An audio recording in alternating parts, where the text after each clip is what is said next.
I'm Dr. Sudha from Sudha Hospital, Hyderabad.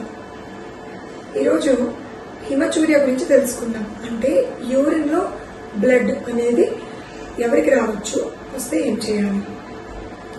ఇందులో రెండు రకాలు ఉన్నాయండి. ఒకటి మైక్రోస్కోపిక్ హిమచూరియా, అంటే యూరిన్ పాస్ చేసినప్పుడు బ్లడ్ కనిపిస్తుంది.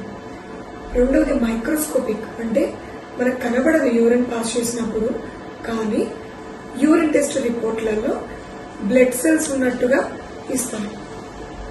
సో వీటికి ఏం చేయాలంటే, first of all most common reason urinary tract infections.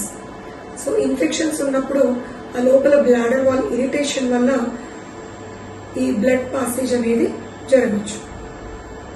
రెండోది కిడ్నీ స్టోన్స్ కానీ బ్లాడర్ స్టోన్స్ కానీ ఉన్నప్పుడు ఆ రాపిడి వల్ల కూడా బ్లడ్ కనిపించే అవకాశాలు ఉంటాయి. అండ్ ఒక రేర్ కాజ్ ఏంటంటే బ్లాడర్ ట్యూమర్స్ కానీ బ్లాడర్ క్యాన్సర్స్ కానీ ఉన్నప్పుడు కూడా ఇలా బ్లడ్ పాస్ అవ్వచ్చు. కానీ ఇది ఎక్కువగా 50 years అబవ్ ఉన్న లేడీస్లో గుర్తించే అవకాశాలు ఉన్నాయి. కాబట్టి ఎవరైనా సరే 50 years అబవ్ హిమచూరియా ఉంది అని గుర్తిస్తే ఇమ్మీడియట్గా యూరాలజిస్ట్ని కన్సల్ట్ అవ్వాలి. ఇంకో రీజన్ ఏంటంటే సిస్టోసోమియాసిస్ అని ఒక రకమైన వార్మ్ ఇన్ఫెస్టేషన్.